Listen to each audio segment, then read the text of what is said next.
अस्सलाम वालेकुम। फौज मुल्क का बजट खा गई, फौज मिसाइल क्यों बना रही है, गरीब आवाम भूख से मर रही है, हथियार किस लिए बनाए जा रहे हैं, ये सारी बातें पहले पीटीएम करती थी और उनके साथ नून लीग नारे लगाती थी कि फौज इस मुल्क की दुश्मन है, क्योंकि नवाज शरीफ की चोरी पकड़ी गई और इक़्तिदार खत्म हो चुका है।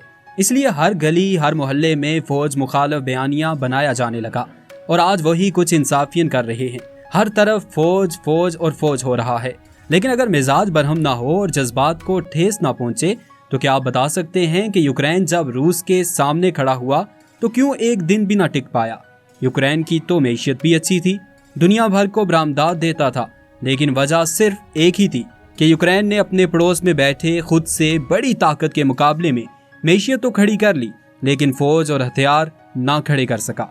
और जब दुश्मन ने वार किया तो 1 मिनट में ढेर हो गया। पाकिस्तान आज खुद से 7 गुना बड़े मुल्क के सामने 7 दहाइयों से सीना ताने खड़ा है, तो इसीलिए कि पाक फौज के गुमनाम सिपाही और मुजाहिद हर वक्त इस मुल्क के दिफा के लिए जान हथेली पर लिए फिरते हैं। अमेरिका 20 साल पाकिस्तान के बगल में बैठा रहा, रा, एनडीएस और मोसाद ने एड़ी चोटी का जोर लगा दिया, लेकिन वो खुद अपने मकासद हासिल ना कर सके। आजकल अगर किसी ने मशहूर होना है तो पाक फौज को गालियां देना शुरू कर दे।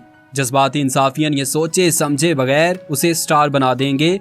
उसके मकासद क्या हैं नहीं देखा जाएगा। ये मिसाइल, ये टैंक, ये हथियार पूरी दुनिया की आंख में कांटे की तरह खटकते हैं। यही वजह है कि हमेशा इस पर पाकिस्तानी अवाम को उभारा जाता है और इस बार ये काम जाने अनजाने में और कहीं एक मुनज़्ज़म मुहिम के तहत इंसाफियन से लिया जा रहा है। खुदारा जाग जाएं, महज सियासी इख्तलाफ की वजह से अपने इदारों और मुहाफ़िज़ों के हौसलों को पस्त ना करें। आपका एक एक जुमला इन मुहाफ़िज़ों के दिलों पर तीर की तरह लग रहा है, जो बॉर्डर पर खड़े सनसनाती गोली का इंतज़ार कर रहे हैं। पाकिस्तान जिंदाबाद, पाकिस्तान पाइंदाबाद।